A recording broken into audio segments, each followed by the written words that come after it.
사랑하는 국민 여러분, 그리고 나라를 사랑하는 애국 시민 여러분, 그리고 나라를 걱정하는 모든 젊은 청년 여러분들에게 지금 세계적으로 미국의 대통령인 트럼프 대통령이 공개적으로 지금 예고하고 있는 게 있습니다. 그게 뭐냐면 세계에 흐르고 있는 부정선거에 대한 카르텔을 어느 정도 입수를 하고 이것에 대해서 지금 하나하나 정리해 들어가는 것 같습니다.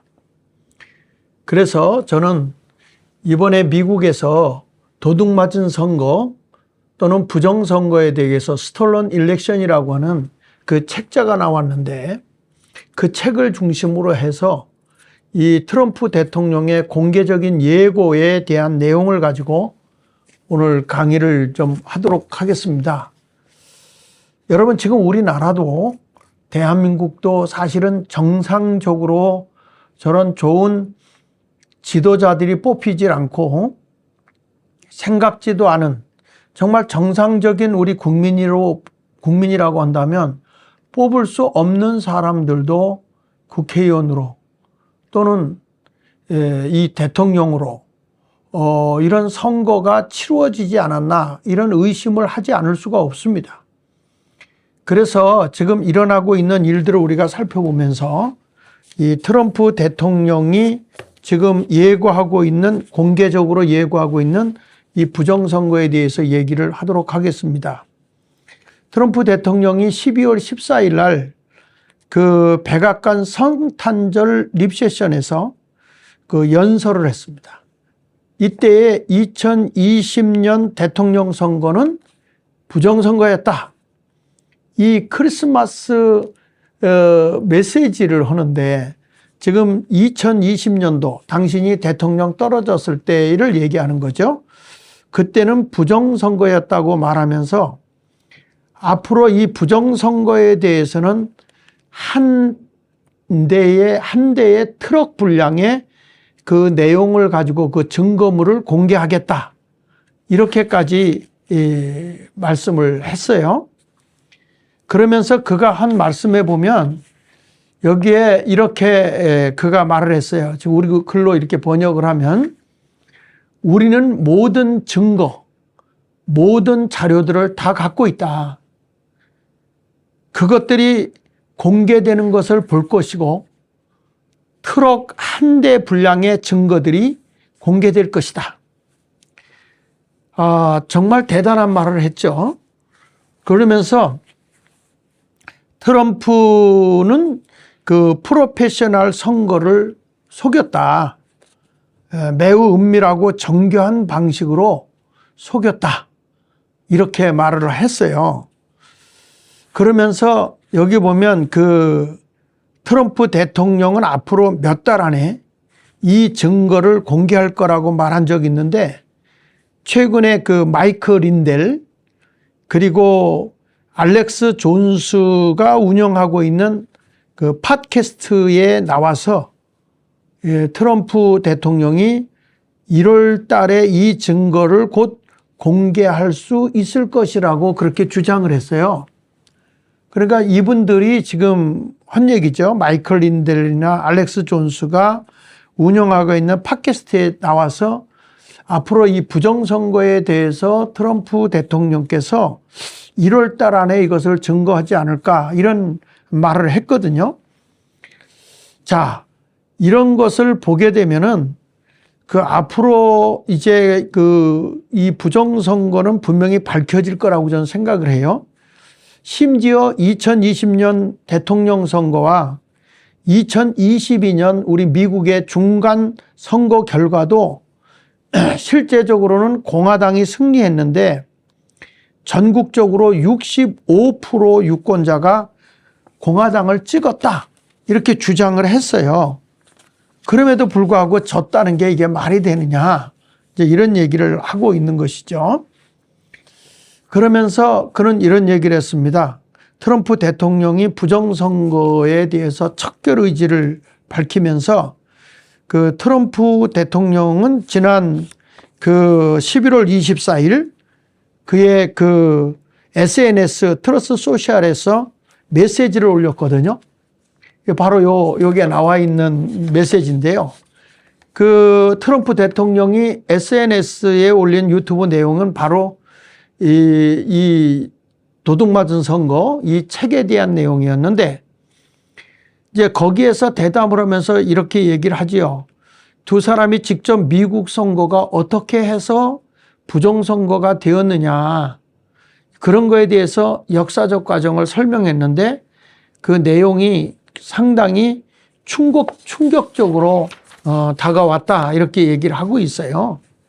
그런데 여기서 보면 우리는 우리의 모든 에너지와 능력을 부정선거에 반드시 집중할 거다, 이렇게 얘기를 했거든요. 자, 이런 것을 보게 되면 트럼프 대통령이 확실한 걸 다 갖고 있다 하는 것을 우리는 알 수 있습니다. 그리고 이제 여기 트럼프는 이 짧은 그 메시지와 함께 유튜브 영상 하나를 올렸거든요. 이 내용인데, 여기 보면 그 유튜브에 그 라라 그 로겐이라는 여성 언론인이 운영하는 그 고잉 로겐이라는 채널 유튜버거든요. 근데 그 유튜브에 이 실린 내용에서 우리가 보게 되면 거기에서 이런 얘기나, 제목은 이제 여기 말한 대로 여기 나오죠. Stolen Election with Gray Person and Ralph Pezzulo, 이렇게 이제 쭉 나오는데, 이게 무슨 얘기냐면 그 사진 왼쪽에 나와 있는 이 그레이 이 번센이라고 하는 분은 그 CIA 요원이었어요. 그 사진에 나와 있는. 근데 주로 중동 지역에서 활동을 한 사람이고, 오른편 여자는 랄프 페즐로라는 그 베스트셀러 작가죠. 5번이나 책을 베스트셀러를 낸 여인 중에 하나거든요. 그런데 이분이 주로 이 미국 정보기관의 활동에 대한 책을 쓰는 사람이거든요. 근데 두 사람은 모두 20년 전부터 알던 사이고, 이 두 사람이 출연한 팟캐스트들은 여러 개가 있습니다. 그런데 이 사람이 이제 여기에 보면은 그 아담 캐롤라 쇼에서 이게 나왔고, 그 다음에 여기에 나와 있는 것들은 인피니티 옵서버라고 하는 곳에서도 이제 이 팟캐스트에 출연해서 그 게리 번슨과 랄프 페즐로가 증언하는 말들을 여기다 요약을 해놓은 것을 볼 수 있어요. 그러면서 그분이 랄프 페즐로의 책 가운데에서 이제 여기는 말한 대로 도난당한 선거, 도둑맞은 선거, 전 세계 민주주의 몰락이다. 이 내용에 보면 이 부정선거로 인해서 전 세계가 이제 몰락을 했다. 이제 이 책이 출판됐는데, 제가 이 책을 지금 이제 다 전체적으로 요약을 해서 지금 PDF를 만들고 있습니다.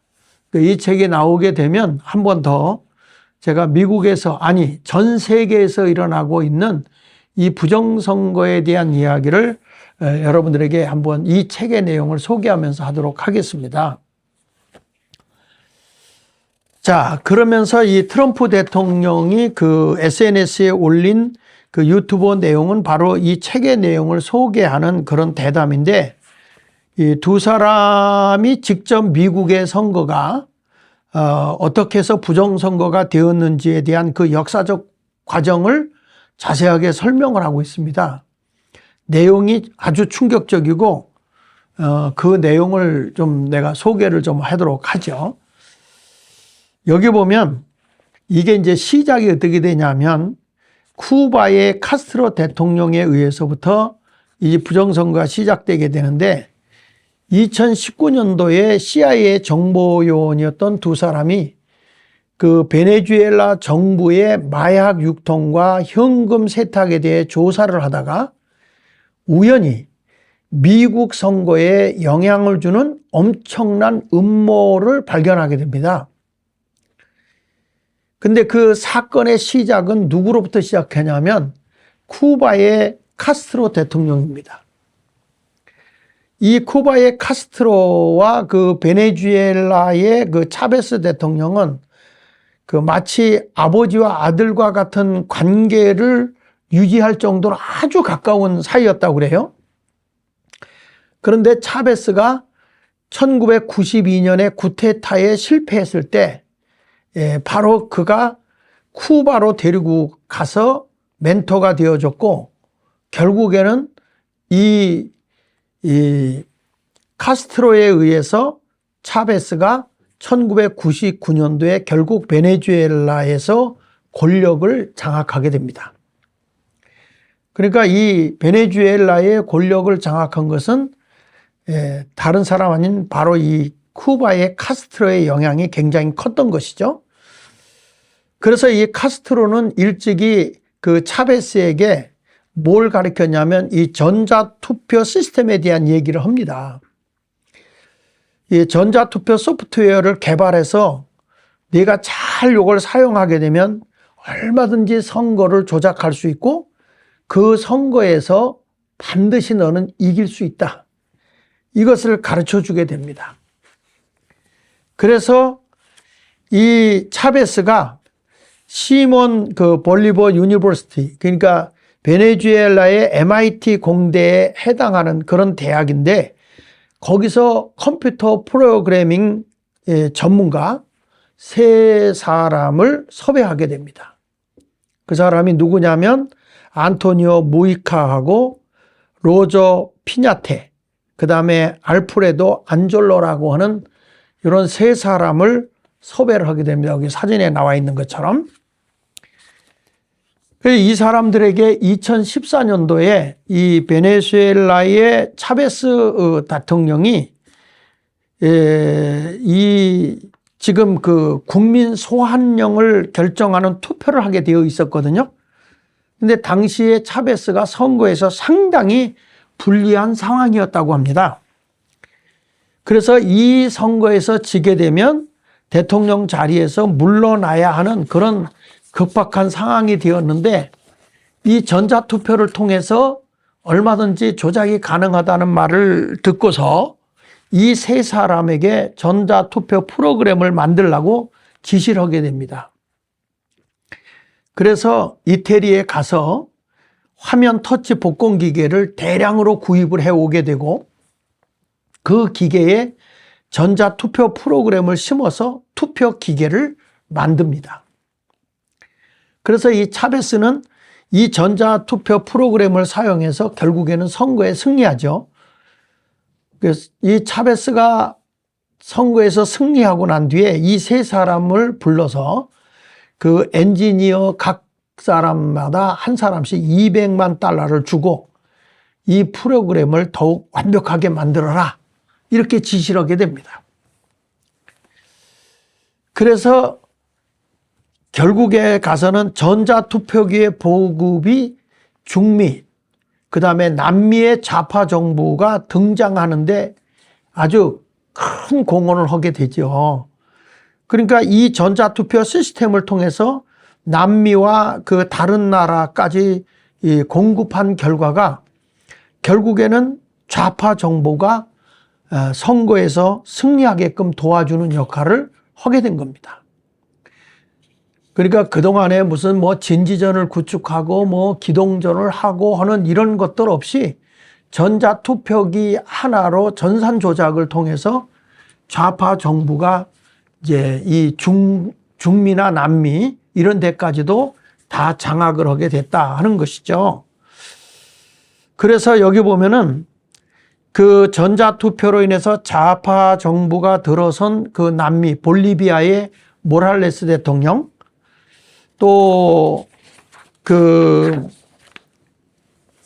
니카라구아의 오르테카 대통령, 이게 다 좌파죠. 그 다음에 여기 아르헨티나의 키지노 가문의 대통령들이에요. 이 가문들이 다 대통령을 하게 됐는데, 가문이 다 그렇게 하게 됐죠. 그러니까 이렇게 보면은 쿠바의 그 카스트로는 그 베네수엘라의 차베스와 함께 그 중남미의 좌파 정부를 계속 만들어 갑니다. 그러니까 이제는 게릴라 전쟁 같은 거 하지도 않고 전자투표기 하나 가지고서 중남미의 사회주의 정부를 계속 만들 수 있게 한 것이죠. 그러니까 여러분, 이게 어마어마한 사건인 것입니다. 그러니까 당시나 지금이나 아무도 이 전자투표에 대해서 의심하지 않았기 때문에 이 중남미의 좌파 정부가 들어서는 것에 대해서는 아무도 문제를 제기하지 않았습니다. 이제 그러다가 이 베네수엘라 전자투표기가 어디까지 진출하냐면 미국까지 진출하게 됩니다. 그래가지고 베네수엘라의 전자투표 프로그래머, 여기 나온 이 세 사람이죠. 토니오 무이카라든지 로저 피냐테, 알프레도 안젤로, 이런 세 사람들의 프로그램을 해가지고 이 프로그램이 사실은 미국까지도 정복하게 된 것이죠. 이 세 사람은 그 2000년도에 미국 플로리다에 이 스마트매틱이라고 하는 그러한 그 회사를 창립하게 됩니다. 이 회사가 갖고 있는 전자투표 프로그램의 소스 코드는 베네수엘라의 정부가 관리하고 있는 것으로 알려지고 있습니다. 그러니까 이 세 사람이 결국에는 이 미국의 보카라톤이라고 하는 그 플로리다의 스마트매틱이라고 하는 회사를 창립하게 되고, 이 창립의 결과가 결국에는 미국의 이 전자투표의 부정으로 이어지게 되는 것이죠. 그래서 여기 보면 그 당시 미국의 그 베네수엘라의 대사였던 그 윌리엄 브라운 필드가 이 세 사람과 그 이 베네수엘라의 그 부정선거의 모든 프로그램을 짰던 이 세 사람과 그 회사에 대해 매우 그 상세하게 5페이지의 길이로 보고서를 미국 상원에게 제출을 했어요. 그러했음에도 불구하고 미국에서는 이걸 무시해 버렸습니다. 오히려 미국 선거에서 베네수엘라 정부가 지원하는 회사의 투표 기계가 사용되기 시작한 것입니다. 그러니까 윌리엄 브라운필드가 이 베네수엘라에서 이런 그 전자투표를 통해서 부정선거가 이루어지고 있다고 하는 것을 보고서를 제출했거든요. 그런데 이것에 대해서 미국도 무시해 버렸고, 결국에 오히려 베네수엘라의 정부가 지원하는 그 회사의 그 투표 기계를 사용하는 데까지 이르게 된 것이죠. 이것을 보게 되면 지금 이제 미국까지도 어처구니 없는 일들이 계속 벌어지고 있는 것입니다. 그러다가 2007년도에 여기 보면 스마트매틱은 이 스마트매틱 회사는 그 스코이아라는 회사를 인수해서 합병을 합니다. 그러니까 이 세코이아를 인수했는데, 이 세코이아라고 하는 이 미국 선거 관리를 맡을 수 있는 길이 열리게 된 거죠. 그러니까 이 회사의 국적을 세탁해서 얼마든지 미국 회사로 가장할 수 있었던 것이죠. 그러니까 여기 성경의 이 내용에 보면 스마트매틱이 이제 세코이아라는 회사를 인수해서, 미국 회사입니다.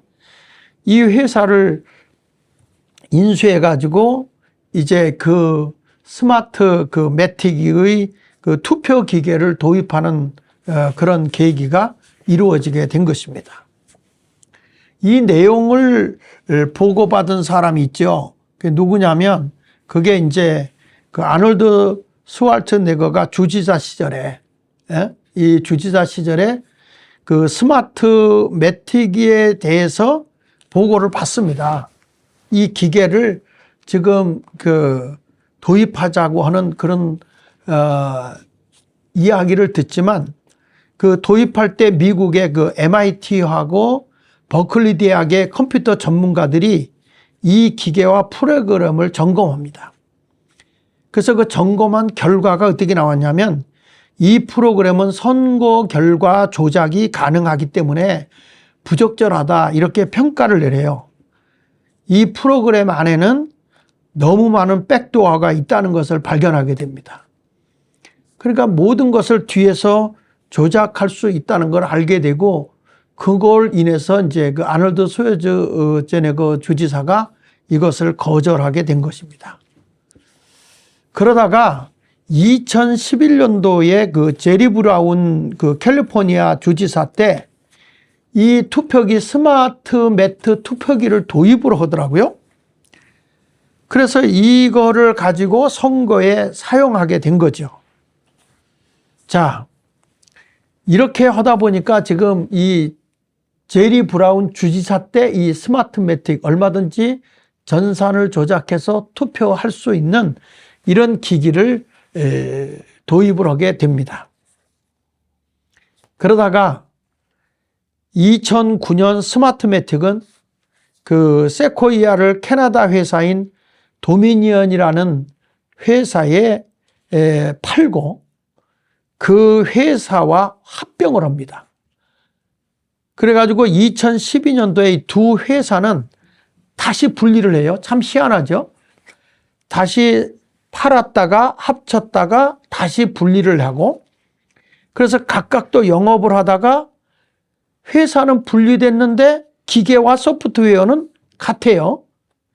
그리고 이것이 모든 것이 같이 움직이다 보니까 두 개로 갈라져 있을 뿐이지 이 회사는 같은 회사로 보는 것이 타당합니다. 그래서 도미니언은 주로 미국을 맡고 스마트 매틱은 미국 외에 다른 국가들을 맡는 것으로 업무가 분담된 것으로 알려지고 있습니다. 결국에 2020년에 미국 대선 문제가 되었던 그 도미니언 전자투표기와 미국 선거가 상당히 밀접한 관계가 있었다. 이렇게 우리는 봐지는 것입니다. 그러니까 우리가 보면 미국이라는 나라도 이렇게 많은 그 부정선거를 얘기했던 이유 중에 하나가 바로 이런 것 때문에 이야기가 나오는 겁니다. 이 두 회사가 미국 전체 선거에서 사용되는 기계의 22에서 24% 정도를 공급하고 있는데 이게 얼마 안 되는 것 같은데요. 사실은 이 문제는 대부분의 그 스윙 스테이트, 쉽게 말하면 아주 근소한 차이가 나고 있는 지역마다 이 기계를 도입합니다.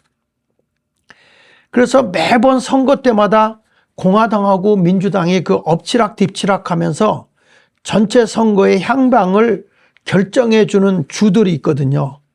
그게 바로 스윙 스테이트 주인데, 그러니까 이런 데만 특이하게 이 전자 계산할 수 있는 기계가 이런 지역에 들어가서 이 도미니언 투표기를 사용하고 있었다는 거죠. 그러니까 이 스마트 매틱하고 이 도미니언 투표기가 이런 아주 근소한 차이가 나는 데만, 다른 데는 뭐 관여 안 하고요. 그래서 어떤 결과가 왔냐면 여기 보면 미국의 경합주죠. 경합 2024년 이 내용인데요. 여기 보면 네바다주, 아리조나, 위스콘신, 미시건, 그리고 펜실베니아, 노스캐롤리아나, 조지아, 이런 폴북을 확보해서 그 안에 있는 유권자 명단을 보고 어떤 방식으로 표를 조작할 것이냐, 또 그 카운티별로 작전을 미리 세워서 이 프로그램으로 선거 투표를 3 내지 5% 정도를 투표수를 조작하면 민주당이 우세한 지역에서는 조작하지 않고 민주당이 우세하지 않은 그 공화당 지역 중에서 이 투표를 3% 내지 5%를 조작을 하게 되면 당연히 민주당이 우세하게 되는 거예요. 그러니까 조작하지 않으면 민주당이 우세한 지역에는 손을 안 대요.